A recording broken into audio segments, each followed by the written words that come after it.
Para ter acesso a esse audiobook completo, basta entrar em contato comigo e pedir para participar do nosso canal do Telegram. Para isso, leia o QR Code que está na tela, ou clique no link na descrição ou nos comentários desse vídeo. Por apenas R$ 10 por mês, lembrando que você pode cancelar a assinatura a qualquer momento sem problemas. Você terá acesso a esse e diversos outros audiobooks completos diariamente. Você também vai poder pedir qualquer audiobook que queira escutar e nós fazemos para você. Te esperamos por lá. Para Phyllis Skoll, que talvez nunca entenda meus livros de fantasia, mas ainda assim me ensinou mais sobre a vida, e, com isso, sobre escrever, do que ela provavelmente saberá um dia. Obrigado, vovó. Agradecimentos. Para começar, Joshua Bilmes, meu excelente agente, e Moshe Feder, meu editor, merecem, como sempre, todos os elogios por seus esforços.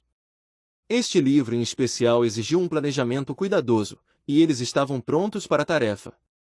Para eles e para seus assistentes, Steve Mancino, um agente excelente por seu próprio mérito, e Dennis Wong, meus agradecimentos. Há outro pessoal bacana na Tor que merece meu muito obrigado. Larry Yoder, o melhor representante de vendas da nação, fez um trabalho maravilhoso com as vendas do livro. Seth Lerner, o diretor de arte para mercado de massa da Tor, é um gênio ao combinar livros e artistas. E, falando de artistas, acho que o fantástico Christian M. Segrata fez um trabalho brilhante com a capa deste livro. Você pode ver mais obras dele em johnfoster.com. Isaac Stewart, um grande amigo e colega escritor, fez todo o trabalho com o mapa e os símbolos para os títulos dos capítulos. Veja mais a respeito em nethermore.com. Sean Boyles é o artista oficial da Mr. Lama, além de ser um cara fantástico.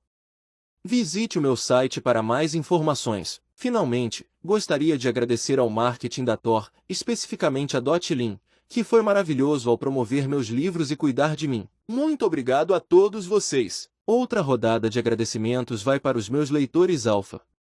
Esses caras incansáveis opinam sobre meus romances no início, lidando com todos os problemas, erros de digitação e incoerências antes que eu os resolva.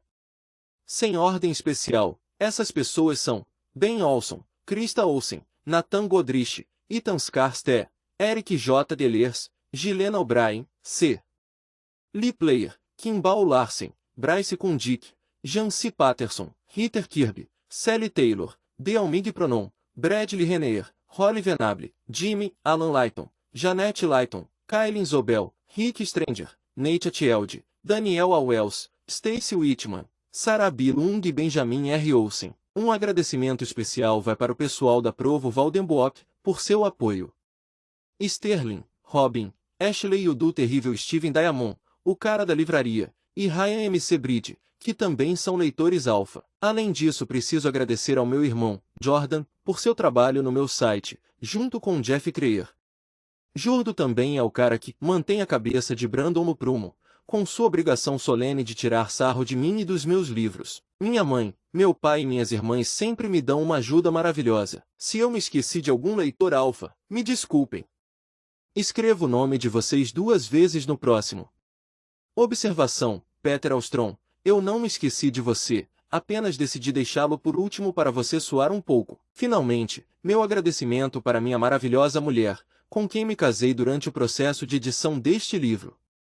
Te amo, Emily. Prefácio. O Poço da Ascensão foi um dos livros mais difíceis da minha carreira. De fato, o único em que consigo pensar que foi mais difícil de escrever foi o livro final de A Roda do Tempo. E grande parte da dificuldade daquele livro tem a ver com expectativas. Se você voltasse para 2005, quando eu estava escrevendo O Poço da Ascensão, veria que eu era um escritor majoritariamente pouco experiente com, talvez, uma quantidade desproporcional de confiança.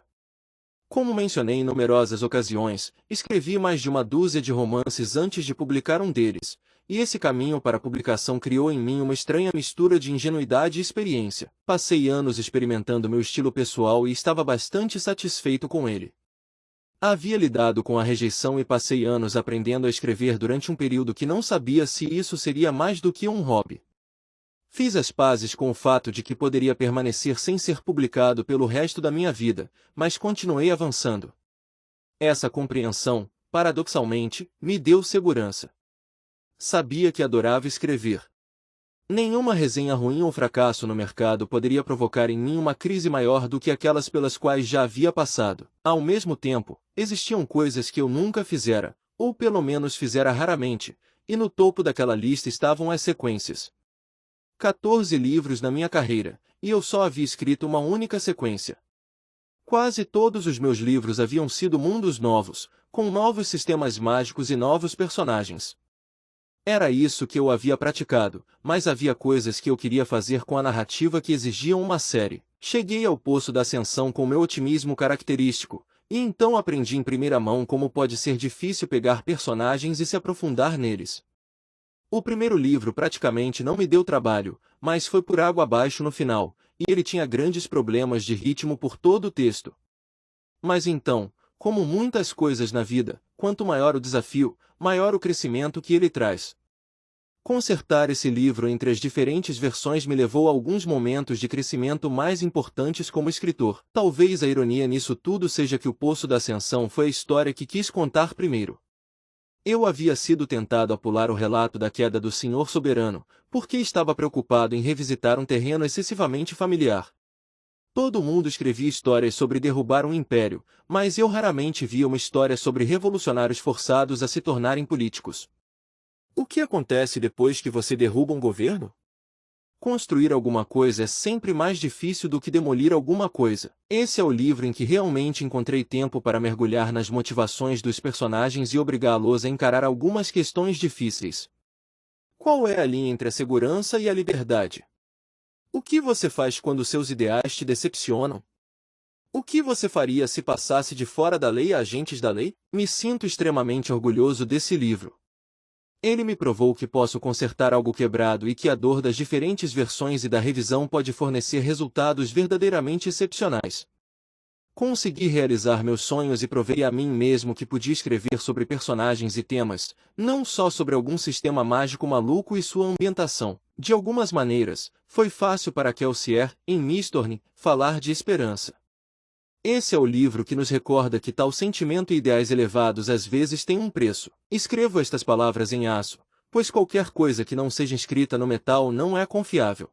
O exército rastejava como uma mancha escura pelo horizonte. O rei Elenventure estava em pé, imóvel, sobre a muralha da cidade de Lutadel, espreitando as tropas inimigas. Ao redor dele, as cinzas caíam do céu em flocos grandes e indolentes. Não eram as cinzas brancas queimadas que se viam em carvão usado, eram cinzas pretas, mais profundas, mais ásperas. As montanhas de cinzas estavam especialmente ativas naqueles tempos. Elen sentiu o pó de cinzas no rosto e nas roupas, mas ignorou-o. À distância, o sol vermelho sangue estava próximo do ocaso. Iluminava por trás o exército que viera arrancar o reino de Elen. Quantos? Elen perguntou em voz baixa. 50.000. Acreditamos, Han disse, recostando-se no parapeito, braços robustos cruzados sobre a pedra. Como tudo na cidade, a muralha era manchada de preto por incontáveis anos de chuvas de cinzas. 50.000 soldados, Elen disse, baixando mais a voz. Apesar do recrutamento pesado, Elen mal conseguirá 20.000 homens sob o seu comando, e estes eram camponeses com menos de um ano de treinamento. Manter até mesmo essa pequena quantidade estava esgotando seus recursos. Se fossem capazes de encontrar o Atium do Senhor Soberano, talvez as coisas fossem diferentes. Na atual conjuntura, o reinado de Eren corria sério risco de acabar em desastre econômico. O que acha? Elen perguntou. Não sei, Han disse num murmúrio. Sempre foi Kelsier quem teve a visão, mas você o ajudava a planejar, Elen disse. Você e os outros eram a equipe dele. Aqueles que apareceram com uma estratégia para derrubar o Império e depois fizeram com que acontecesse. Han ficou em silêncio, e Elen sentiu como se soubesse o que o homem estava pensando. Kelsier era o centro de tudo. Era quem organizava, aquele que levava adiante os debates enfurecidos e transformava-os numa operação viável. Era o líder.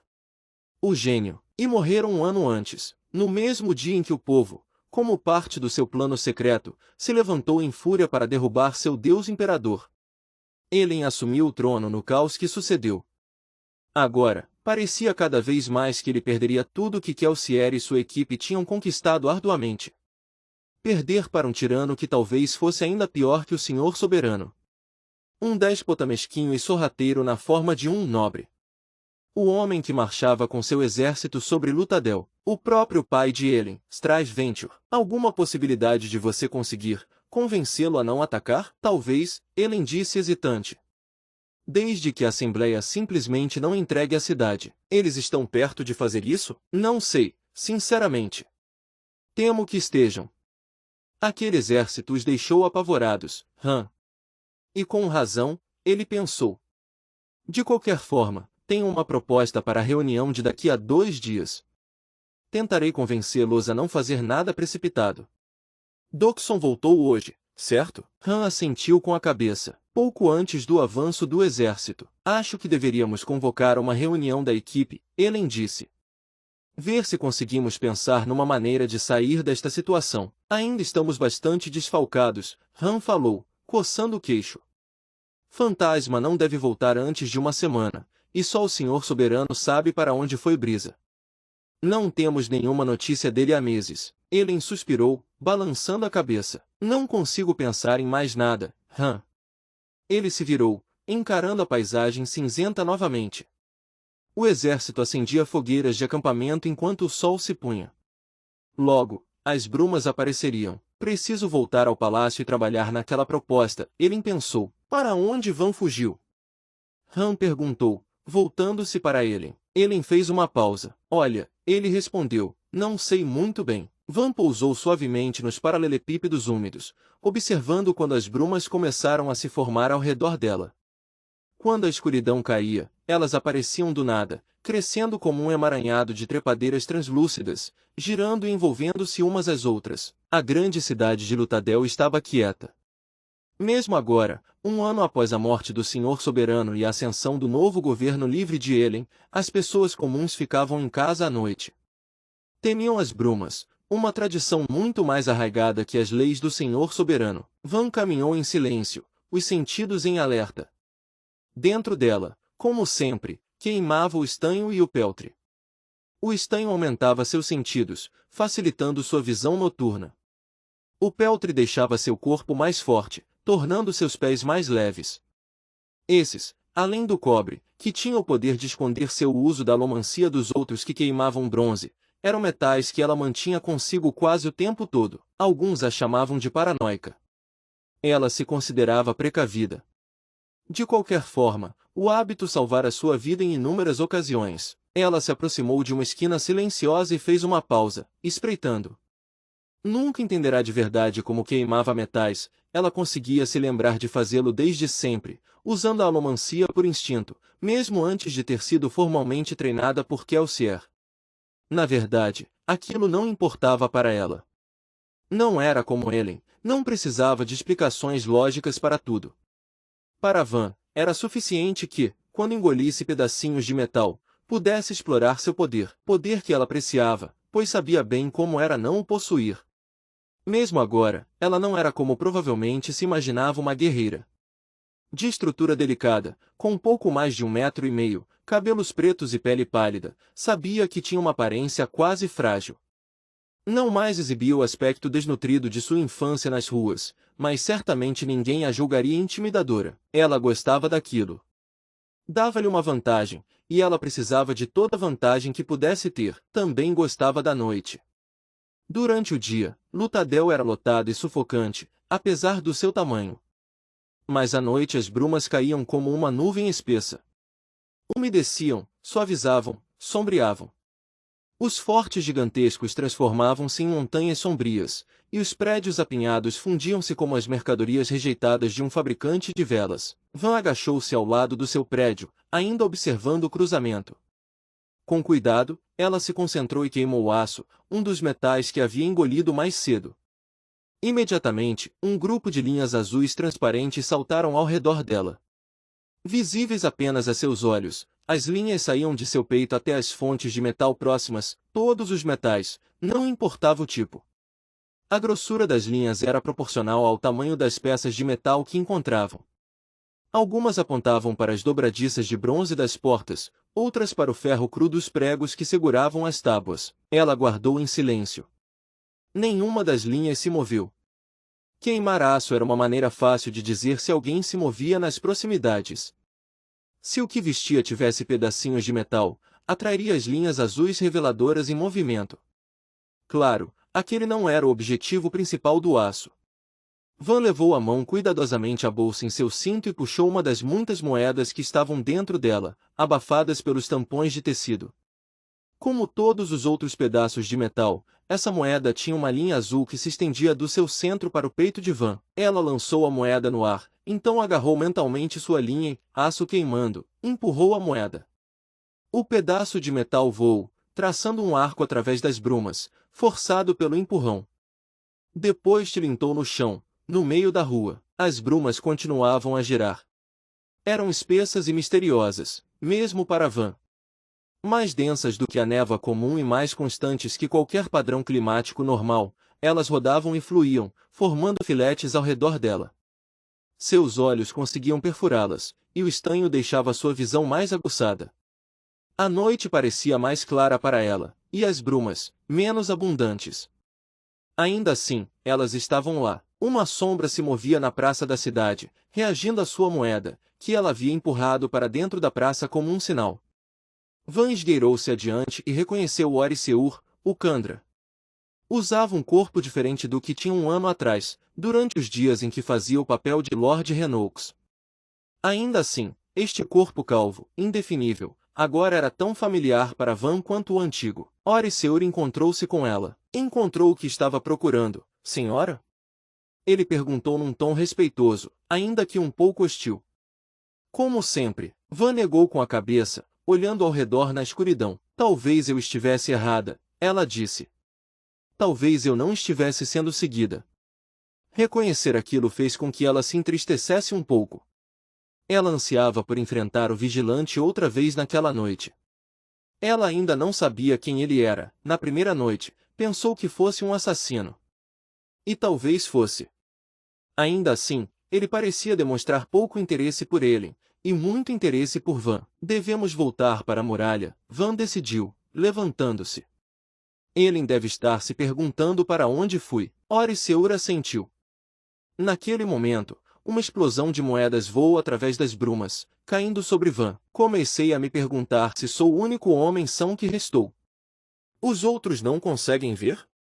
Eles esperam por tanto tempo a chegada do herói, aquele mencionado nas profecias terrizanas, que rapidamente pulam de conclusão em conclusão, supondo que cada história e lenda se referem a este único homem. 2. Van reagiu imediatamente, saltando para longe. Moveu-se com velocidade incrível, resvalando a capa num giro enquanto deslizava pelos paralelepípedos molhados. As moedas caíam atrás dela, soltando lascas de pedra e deixando rastros na névoa enquanto ricocheteavam para longe. Oriseur, fuja! Ela gritou, embora ele já estivesse fugindo na direção de um beco próximo. Van girou agachada, mãos e pés nas pedras frias, metais alomânticos queimando no estômago. Queimava aço, observando as linhas azuis translúcidas aparecendo ao redor dela. Esperou, tensa, vigiando. Outro grupo de moedas disparou das névoas escuras, cada qual perseguindo uma linha azul. Van imediatamente queimou o aço e empurrou contra as moedas, desviando-as para dentro da escuridão. A noite ficou quieta novamente. A rua ao redor era ampla para Lutadel, embora os edifícios altos se erguessem de ambos os lados. A névoa girava indolente, fazendo com que o final da rua desaparecesse sob a bruma. Um grupo de 8 homens apareceu das brumas e se aproximou. Van sorriu. Ela estava correta, alguém a seguirá.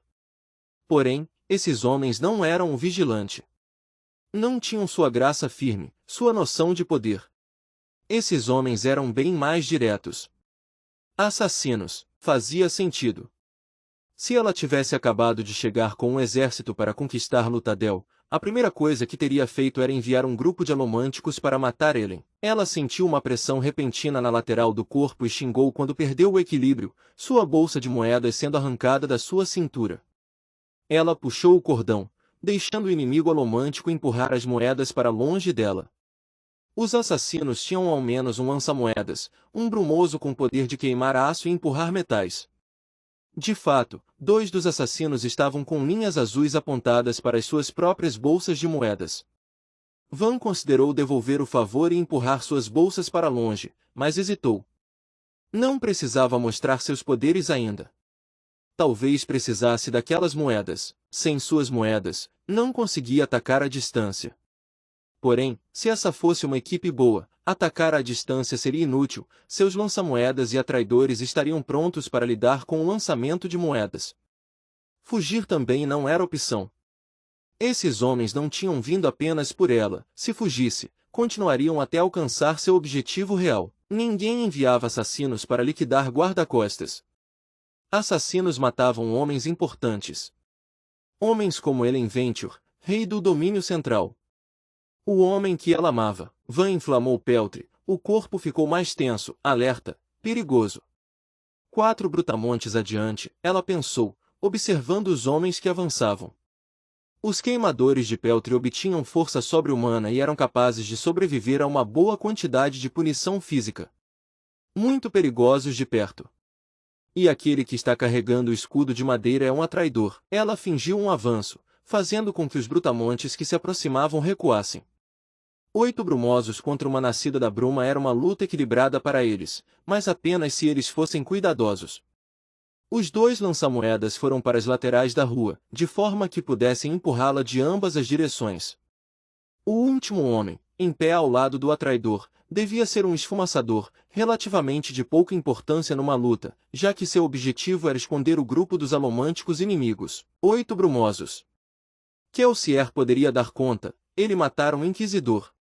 Porém, ela não era Kelsier. Ainda precisava decidir se aquilo era bom ou ruim. Van respirou fundo, desejando ter um pedaço de atium, e queimou o ferro. Isso permitiu que ela puxasse uma moeda próxima, uma daquelas lançadas sobre ela, mais do que o aço teria permitido empurrá-la. Ela a agarrou, soltou o ai, em seguida, pulou, fazendo como se empurrasse a moeda, e lançou-se para o alto. Porém, um dos lança-moedas empurrou a moeda, jogando-a longe. Como a alomancia permitia apenas que a pessoa empurrasse diretamente do próprio corpo ou puxasse diretamente para ela, Van ficou sem uma âncora decente. Empurrar a moeda apenas a lançaria de lado. Ela voltou ao chão. Deixe que pensem que me emboscaram, ela pensou, agachando-se no centro da rua. Os brutamontes aproximaram-se um pouco mais confiantes. Isso, Van pensou. Sei o que vocês estão pensando. É a nascida da bruma que matou o senhor soberano? Essa coisinha magra? Como pode ser possível? Eu me pergunto a mesma coisa. O primeiro brutamontes atacou, e Van se pôs em movimento. Adagas de obsidiana reluziram na noite quando ela as arrancou das bainhas, e o sangue espalhou-se preto na escuridão enquanto ela passou por baixo do cajado do brutamontes e cortou as coxas dele com as armas. O homem gritou. A noite não era mais silenciosa. Eles xingaram quando Van se moveu no meio deles. O parceiro do brutamontes a atacou, rápido a ponto de se tornar um borrão, seus músculos abastecidos com o peltre. Seu cajado ergueu a franja da capa de bruma de Van quando ela se lançou ao chão, levantando-se em seguida para sair do alcance de um terceiro brutamontes. Uma chuva de moedas voou na direção dela. Van estendeu a mão e empurrou-as. Contudo, o lança-moedas continuou a empurrar, e o empurrão de Van chocou-se contra o dele. Empurrar e puxar metais era uma questão de peso. E, com as moedas entre eles, aquilo significava que o peso de Van bateu contra o peso do assassino. Os 2 foram lançados para trás. Van desviou do abraço de um brutamontes, o lança-moedas foi ao chão. Uma enxurrada de moedas veio até ela de outra direção. Ainda girando no ar, Van inflamou o aço, o que aumentou ainda mais seu poder. As linhas azuis eram um emaranhado, mas ela não precisava isolar as moedas para empurrá-las todas para longe. Esse lança-moedas soltou seus projéteis assim que sentiu o toque de Van. Os pedaços de metal espalharam-se nas brumas. Van atingiu os paralelepípedos primeiro com o ombro.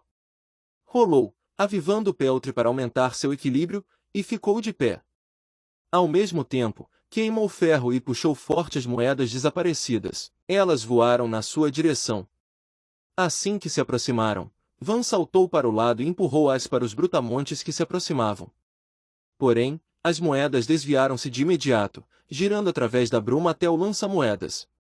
Ele não conseguia empurrar as moedas, como todos os brumosos, tinha apenas um poder alomântico, e o seu era de puxar com ferro. Fez aquilo de um modo eficaz, protegendo os brutamontes. Ergueu seu escudo e grunhiu com o impacto quando as moedas o atingiram e se espalharam. Van já estava se movendo outra vez.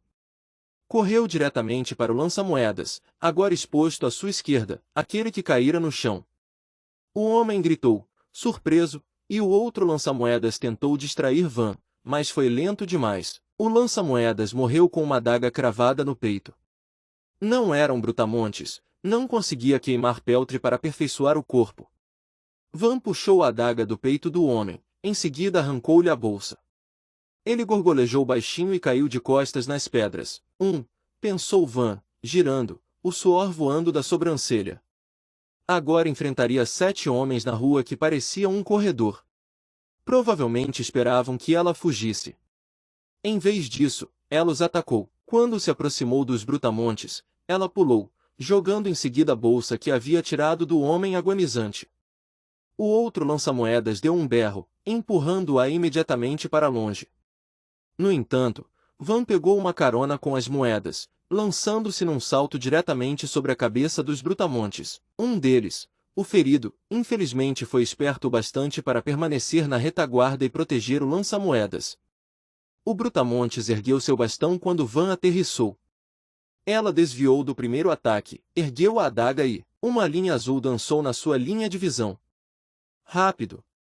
Van reagiu de imediato, girando e empurrando a tranca de uma porta para lançar-se para fora do caminho. Ela caiu de lado, erguendo-se com uma das mãos. Caiu deslizando nos pés umedecidos pela bruma. Uma moeda atingiu o chão atrás dela, ricocheteando contra as pedras. Não chegará nem perto de atingir. De fato, parecia destinada ao lança-moedas assassino remanescente. Talvez ele tivesse sido forçado a empurrá-la para longe. Mas quem a lançara? Ore Seur, Van imaginou. Mas aquilo era bobagem. O Candra não era romântico e, além disso, ele não teria essa iniciativa. Ore Seur fazia apenas o que lhe ordenavam. O lança-moedas assassino também olhava confuso. Van ergueu os olhos, queimando estanho, e foi recompensada com a visão de um homem no alto de um prédio próximo. Uma silhueta escura. Nem mesmo se preocupou em se esconder. É ele, ela pensou.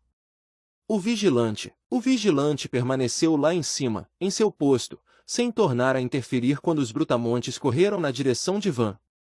Ela xingou quando descobriu 3 bastões vindo ao mesmo tempo. Ela desviou de um, girou ao redor do segundo para, em seguida, enterrar uma adaga no peito do homem que segurava o terceiro. Ele cambaleou para trás, mas não caiu. O peltre o manteve em pé. Por que o vigilante interferiu? Van pensava enquanto se esquivava num salto. Por que atiraria aquela moeda num lança-moedas que obviamente poderia empurrá-la para longe? A preocupação dela com o vigilante quase lhe custou a vida quando um brutamontes despercebido a atacou pela lateral. Era o homem cujas pernas ela havia rasgado. Van reagiu bem a tempo de esquivar-se do golpe. Mas isso a colocou ao alcance dos outros 3. Todos atacaram de uma só vez. Ela conseguiu escapar de 2 bastões. Um deles, contudo, atingiu-a pela lateral. O golpe poderoso jogou-a pela rua, e ela foi de encontro à porta de madeira de uma loja. Ouviu um estalo, felizmente da porta, não de seus ossos, e despencou no chão, perdendo as adagas. Uma pessoa normal estaria morta. Seu corpo, fortalecido pelo peltre, era mais resistente que aquilo. Ela buscou fôlego, forçando-se a ficar em pé, e queimou o estanho.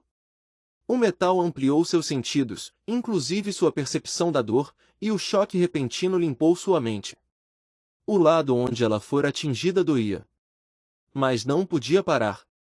Não com um brutamontes avançando sobre ela, sacudindo seu bastão para atingi-la na cabeça. Agachando-se diante da porta, Van queimou o peltre e agarrou o bastão com as 2 mãos. Ela grunhiu, recuando a mão esquerda e batendo com o punho contra a arma, estilhaçando a madeira maciça com uma pancada. O brutamontes cambaleou, e Van esmagou os olhos dele com a metade do bastão que ficará em sua mão. Mesmo zonzo, ele ficou em pé. Não posso derrotar os brutamontes, ela pensou. Preciso continuar em movimento. Ela correu para o lado, ignorando a dor. Os brutamontes tentaram segui-la, mas ela era mais leve, mais magra, e o que era muito mais importante, mais rápida. Van fez um movimento em círculo, voltando-se para o lança-moedas, o esfumaçador e o atraidor.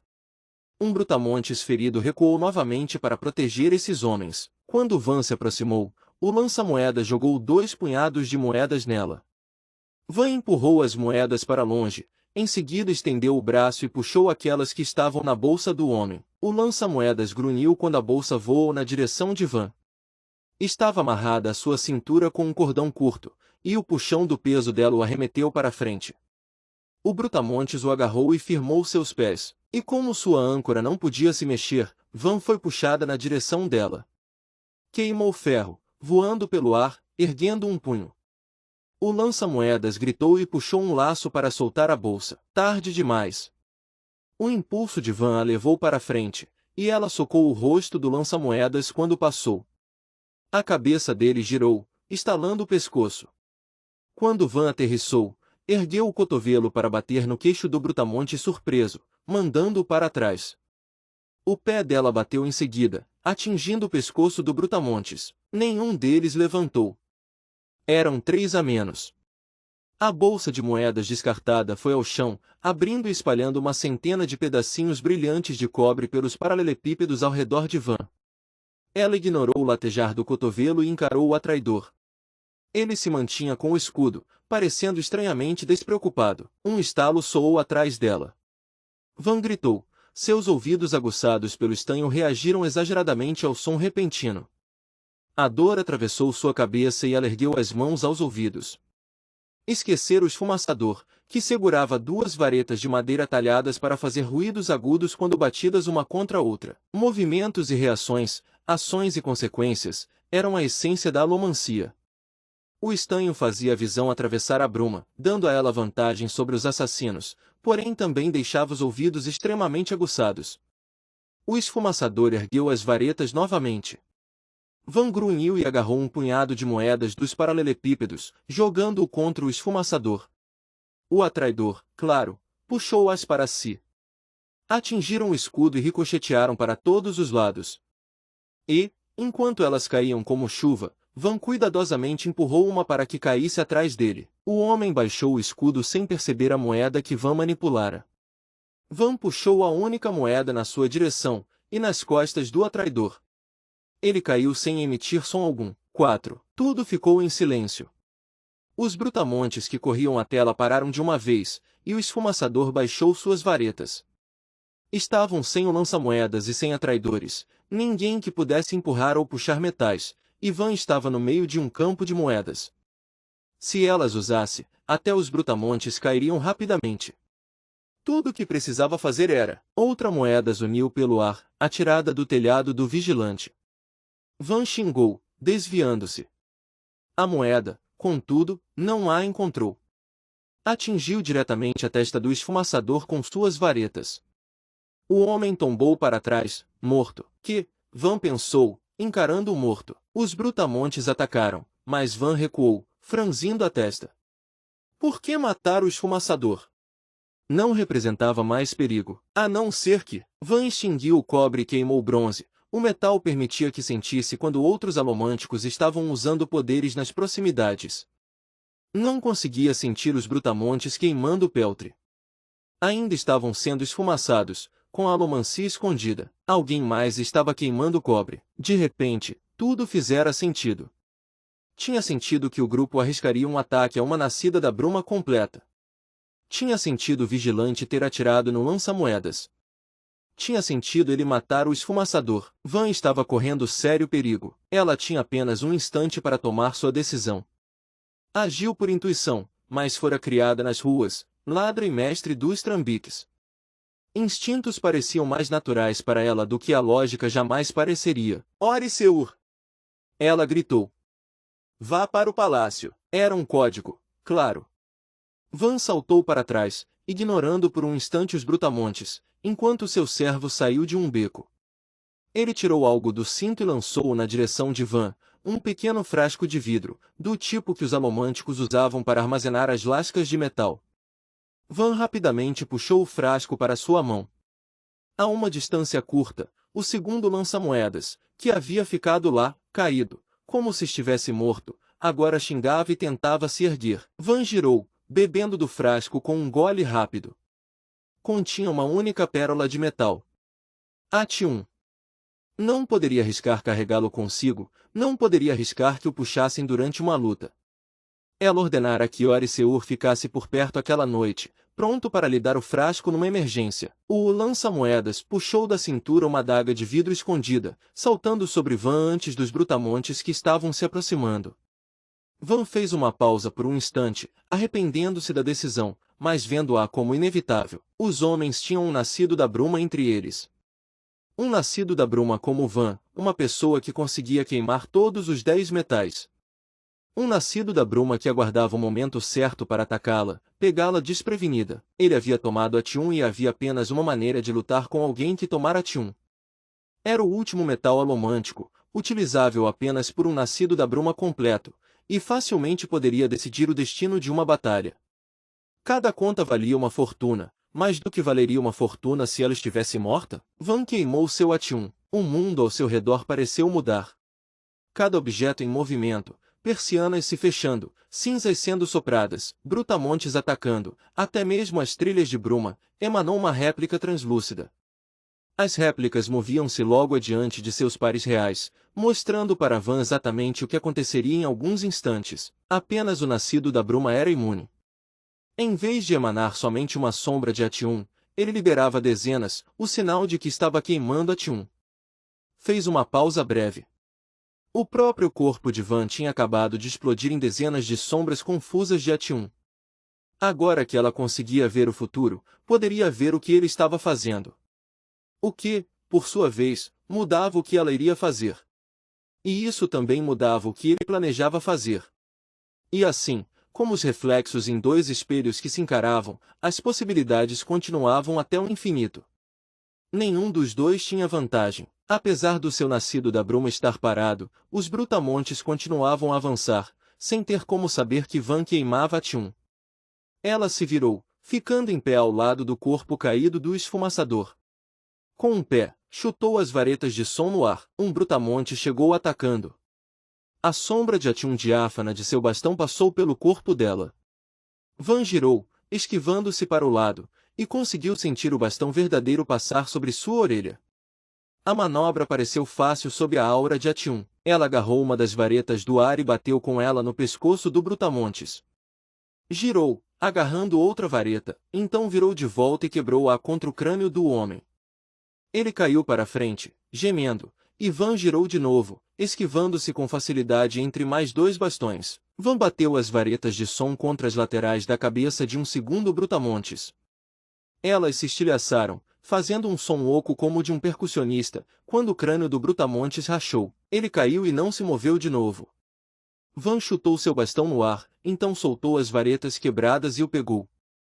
Virou-se, girando o bastão e derrubando os dois brutamontes de uma vez.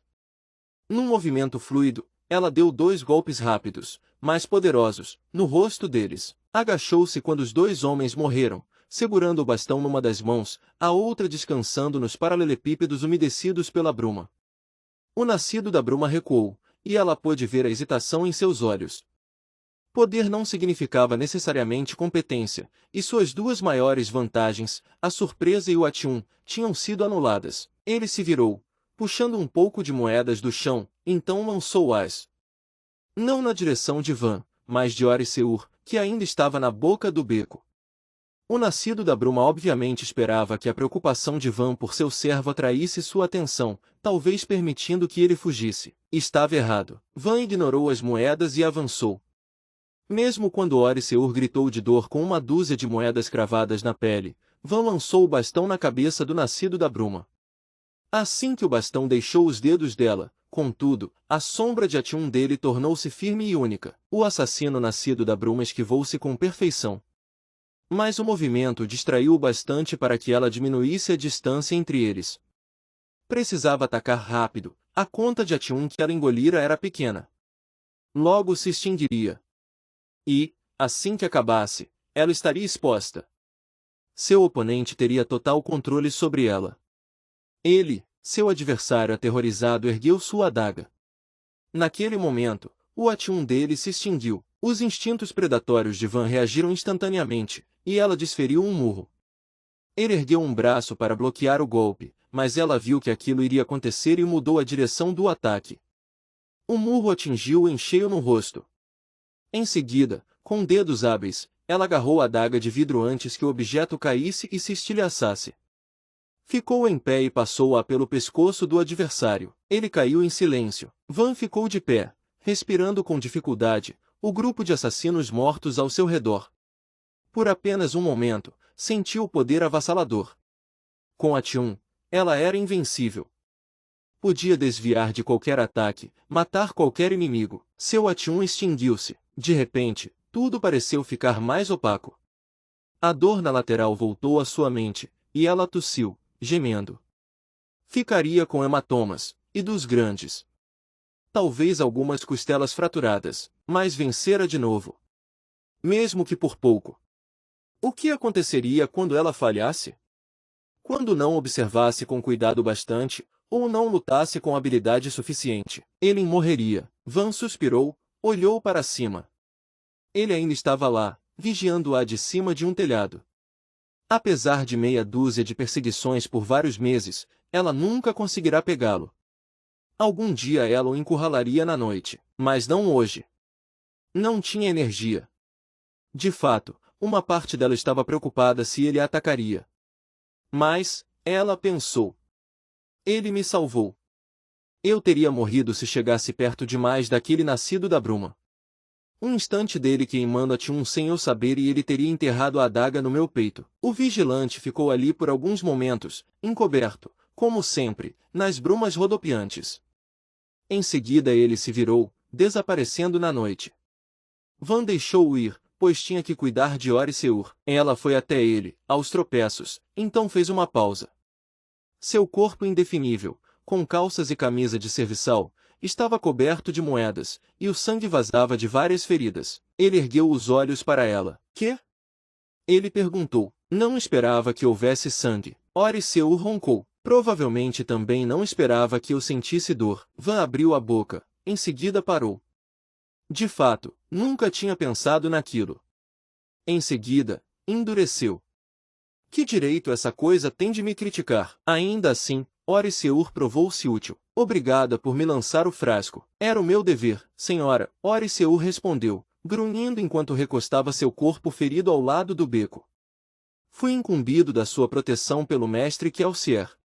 Como sempre, eu sirvo o contrato. Ah, sim. O poderoso contrato. Consegue caminhar? Apenas com esforço, senhora. As moedas estilhaçaram vários desses ossos aqui. Precisarei de um corpo novo. Um dos assassinos, talvez. Van franziu o senho. Olhou para trás, para os homens mortos, e seu estômago revirou levemente com a visão abominável dos corpos caídos. Ela os matara, 8 homens, com a eficiência cruel para a qual Kelsier a treinara. É o que sou, pensou. Uma assassina, como estes homens. Era como tinha de ser. Alguém precisava proteger Ellen. Contudo, a ideia de Oriseur comer um deles, digerir o cadáver, deixar que os estranhos sentidos Candras memorizassem o posicionamento dos músculos, pele e órgãos para que ele pudesse reproduzi-los, a deixava enjoada. Ela olhou para o lado e viu o escárnio velado nos olhos de Oriseur. Os dois sabiam o que ela pensava sobre ele comer corpos humanos. Os dois sabiam o que ele pensava sobre o preconceito dela. Não, Van disse. Não usaremos nenhum desses homens. Terá que encontrar outro corpo para mim, então, Oriseur disse. O contrato define que não posso ser forçado a matar homens. O estômago de Van revirou-se novamente. Vou pensar em algo, ela refletiu. O corpo atual dele era o de um assassino, tirado após uma execução. Van ainda se preocupava com a possibilidade de alguém na cidade reconhecer o rosto. Você pode voltar ao palácio? Van perguntou. Devagar, Oriseur respondeu. Van assentiu, dispensando-o, e virou-se em seguida para os corpos. De alguma forma, ela suspeitava que aquela noite ficaria marcada como um divisor de águas no destino do domínio central. Os assassinos de Strife causaram mais danos que eles jamais imaginariam. Aquela conta de Atium fora sua última. Da próxima vez que um nascido da bruma a atacasse, ela estaria exposta, e provavelmente morreria tão facilmente quanto o nascido da bruma que ela exterminara naquela noite.